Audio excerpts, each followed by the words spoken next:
Hey everybody, this is Sarah Spencer with the Atlanta Journal-Constitution, and welcome to an extra special crossover episode of Know Your Dogs and Know Your Yellow Jackets, because I've got our Georgia Tech beat writer Ken Sugiura and our Georgia beat writer Chip Towers in the house at the same time. Guys, welcome in. Thank you. It's great to get to hang out with Ken a little bit. It's been a while. Yeah. We're literally never all in the same room. Yeah. I'm with you or I'm with you. Yeah. We're never all together. And we are together because we are discussing Saturday's noon matchup, #1 Georgia Bulldogs against Georgia Tech.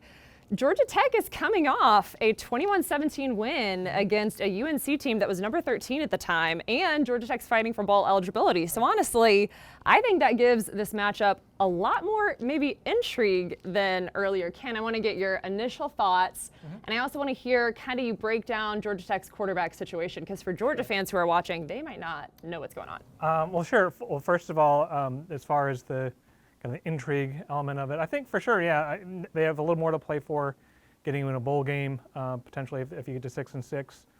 And I think maybe, I don't know if they needed more confidence, but certainly, to have a win like that over a ranked team, something makes you feel like, okay, if we can do that, maybe we have more of a shot than we thought. Then, I'm guessing Georgia Tech probably didn't feel that way, but What was that game like? You were at that game. Tell me about that. Sure.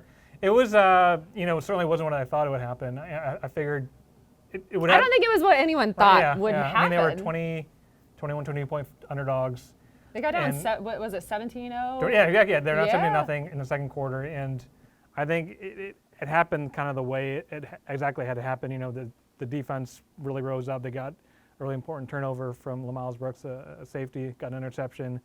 They were able to run the ball really well, and they controlled the clock, and they were able to eke out some touchdowns. So it was, I think it surprised probably just about everybody except the guys on the team. Tell us what's going on at quarterback and how you think Georgia Tech matches up against this Georgia team. Georgia's a 35-point favorite, 35.5. The line's kind of moving. But what are your kind of gut reaction to this matchup? I think it's, going with the third and the fourth quarterbacks, Zach Gibson and Tyson Pumachan. Obviously, you'd prefer to have, if you were Tech, to have your first and second string guys, but it does give them a little bit of versatility. Zach Gibson's maybe more of a thrower. Tyson can run a little better. And so it's one more thing, or two different things for Georgia to have to prepare for. But at the same time, it's still a limited offense. I mean, they won, and it's great for Georgia Tech, but they scored 21 points against, maybe the weakest defense in the AJC. So it's a different challenge that they have against Georgia. And this is a Georgia Tech offense that's struggled a lot this season, and they're up against, unfortunately for Georgia Tech, a pretty juggernaut defense in Georgia, #2 scoring defense in the country. Chip, let me get your knee-jerk reaction to this matchup, and also, I'm particularly just physically. I mean, Georgia's got the big defensive lineman like Jalen Carter in the middle that can really kind of stop up whatever Georgia Tech wants to do. Yeah, I didn't really realize until we got into this week and I started, studying up on Georgia Tech, really how young they are. I mean, it's incredible what a young team they are, and you kind of have just the opposite in Georgia. You have a very seasoned team, a lot of upperclassmen, and that's going to be a problem. I mean, especially since Jalen Carter has gotten back, he's a problem for everybody. It's not just Georgia Tech. Yeah, it's not just Georgia Tech. It's been Tennessee. Yeah. It's been everybody. Him getting back late in the year has really, as Kirby put it, has allowed us to be what we want to be on defense. And when you look at it, 11.1 points per game, this is not at all what I expected. I mean, I have to own up that, I thought Georgia would be pretty good on offense. It's 15 guys drafted. I mean, you would they were going to have to overcome some of that this year. For them to be right back where they were, 11.1 points per game, right up there at the top of the country, has been a big deal. And Jalen Carter getting healthy at the end of the year has taken them to another level. So, Georgia's rolling coming into this game, and they have a lot on the line. But, I was there in Kentucky, working on a post-game story when, word came in that Tech had won. And so, I mean, it was a great reaction across the press. But wait, what? Tech won? I mean, and it was a great reaction because, I think all of us who've been in this city and been in this town for a long time, you want to see them do well. You want to see this rivalry be competitive. because when I grew up in Atlanta, I mean, it was the biggest thing every year, you know. And these teams, they call it clean old-fashioned hate. They love to hate each other, but they live with each other all year long. And there's such a long, deep history of one breaking the other's hearts, right? Ken and I were just looking up the 1927 game. No, I didn't cover that one. But Chip said off camera that he was going to make this a sticking point. Everyone wants to know, what year was it? 1927. 1927. I mean, so Georgia's undefeated. He covered it too. Georgia's undefeated. Tech knocks them off, knocks them out of the Rose Bowl. They didn't go to the bowl anywhere. Right. And there was, celebration in the streets of Atlanta, you know, that they were able to take care of the business. There were fewer streets then. But There were fewer streets, and most of them were dirt, but Better there was celebration in them. Horse and buggies were turned over. Yeah, we're excited about this, you know, Ken and I, and all possibilities I'm are out excited there. too, for the record. Yeah, and I know Sarah is, because she had us get together for this, which made perfect sense, since we've known our jackets and known our dogs all year. Right. Chip, one thing Georgia does not do all that well this year is take care of the ball. Yeah. -2 turnover margin. That's down in, the 80s if you want to look at it, as far as ranking. Ken, one thing Georgia Tech does do well, turnover margin, +11, 23 gain, 12 loss. That's number 5 in the country. Could that help the Yellow Jackets a little bit in this game? Yeah. And then I'm going to come to you after this. Sure. I mean, I think it's one of those things in a game like this where one team is heavily favored, the other team is going to need some breaks, and so it'd be exactly that. You steal some possessions, maybe you get better field position. In a perfect world for Georgia Tech, you run something back to the house for a touchdown. That's how upsets can happen. So certainly, and that's how Georgia's gotten tripped up a little bit. That Mississippi State game, punt return back for a touchdown. I mean, that is something that can hurt them. So you're thinking it'll have to be +2, +3, just for Georgia Tech to be in there. But certainly, they've done well, particularly on both ends, holding on to the ball and getting it out on offense, and so, or on defense, I should say. And so I'm sure Georgia is well aware of that. And I remember the Miami game. They didn't get any turnovers, and one thing they said afterwards was that Miami they seem to be more aware of ball security. So it'll be a challenge, but certainly something they do well. And so we'll see how it checks out. How much does Georgia need to keep an eye on that? Because that is something that can keep teams in a game if Georgia's not careful. This is not a game, as much as everyone wants to say Georgia's a huge favorite, it's still not a game where you can mess around. No, I think Georgia's hyper aware of that situation, and you brought it up. I mean, on the road at Missouri, Georgia was -3 in turnover margin that day. Against Kentucky, they might have been even or -1, but that interception by Stetson Bennett. A really ugly one, really took some momentum away from them.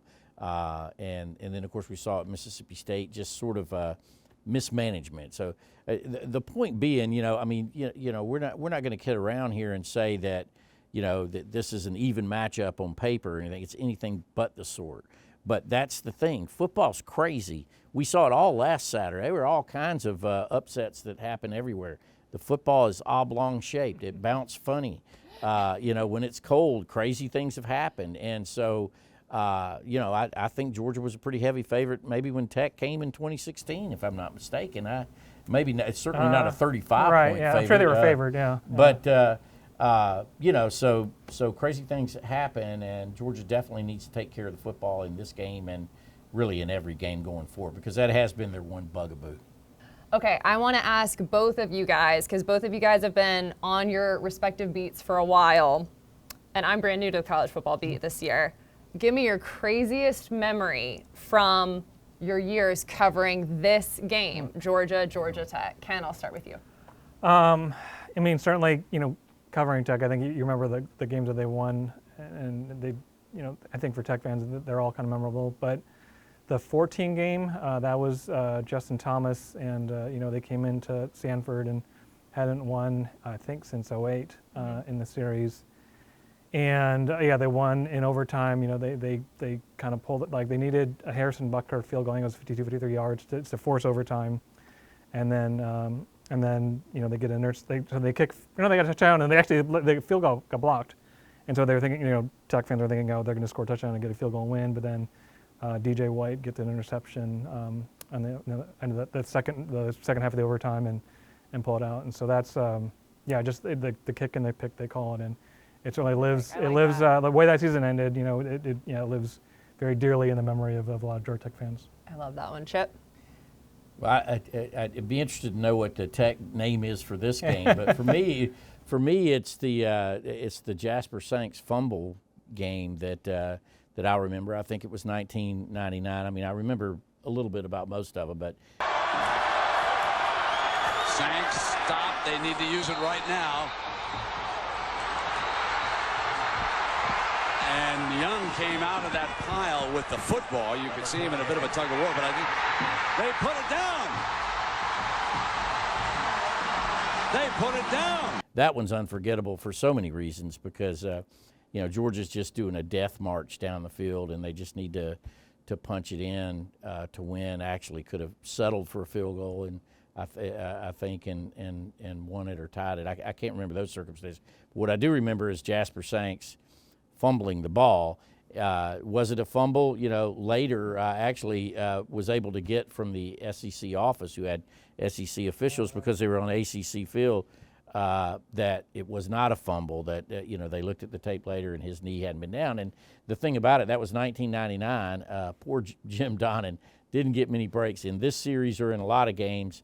And they didn't have video replay at that time, and so Georgia lost it. It was a crazy game. It was a great game. It was like 51-48, I think the final was. So it was a fantastic game. But there's a bunch of them like that.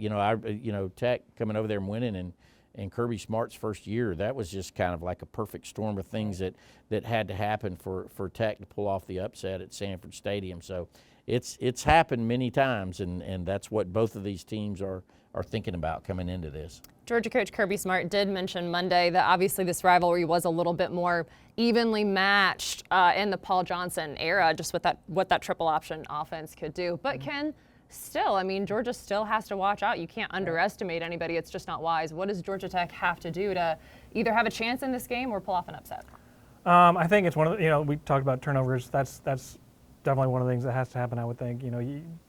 Again, getting short field position, potentially scoring off a turnover and taking position away from Georgia. And then, I think what worked against North Carolina was that they were able to run the ball better. And yet having two quarterbacks, I think, maybe gave problems for North Carolina. Obviously, I think you take away some of the element of surprise or planning for this game for Georgia. But having two quarterbacks, maybe giving them different things to do, maybe giving them a different wrinkle, that's another thing. And then, the defense has got to rise up and play something similar. I mean, I guess the biggest thing about the Carolina game was that, and I think Carolina probably wasn't at its best, but they slowed down, a top 10 offense in the country. And a great quarterback. And a very trophy candidate, yeah. So they got to figure out a way to kind of, hold them to, in the 20s ideally, or less than that, which is a big task. But yeah, it'll have to come down to something like that. Chip, if you're Georgia, you don't want to give Georgia Tech any breathing room. You and I were just in Kentucky, which Georgia won 16-6. That looks a lot different than a lot of other Georgia scores this season because they had some mistakes. They had some misfires in the second half. If you're Georgia, you probably just want to, I don't know how to say it, wrap this one up and put this one away as fast as you can. What does Georgia need to do to put this one away? Yeah, I mean, Georgia needs to take care of Georgia. Georgia needs to not be its worst enemy, because if you look at the games that they have struggled in, and that's kind of air quote struggled because they haven't truly felt like, except in the Missouri game going into the fourth quarter, that they were in jeopardy. But people forget, they took a knee deep in Missouri territory in that game as well. So if they take care of business, don't turn the ball over, run the football, stop the run, they've got a great chance to win this game. And the bottom line on it for Georgia is, they have the SEC championship game and a lot of other things next. So they need to take care of business early. You can't get ahead of yourself. Get those guys out of the game that you're going to be dependent on against LSU. And you remember just a couple of years ago, I guess it was 2019, George Pickens gets in a scrap, with the Tech defensive back, ends up getting suspended for half the game in the SEC championship game. Georgia had a couple of injuries in that game. I believe DeAndre Swift aggravated an injury. So, it's really important for Georgia to come through this game healthy. That's one of the things they like about not having to play Paul Johnson and all that cut blocking option right now, because invariably you'd end up with somebody with an ankle or knee out on that. So Georgia wants to get out of here healthy and pain-free. But you know what? Tech's going to be working full-time to make sure that it's as aggravating and annoying and possibly as disappointing today as it possibly can be. Chip, Ken, thank you guys so much for joining me. I normally have to say that one at a time. I get to have you both here. This is so fun, but thank you guys so much. Thanks to you guys for watching. Make sure you go to ajc.com or subscribe to our YouTube channel to find more videos just like this one, and follow along of our coverage of Georgia Tech this Saturday.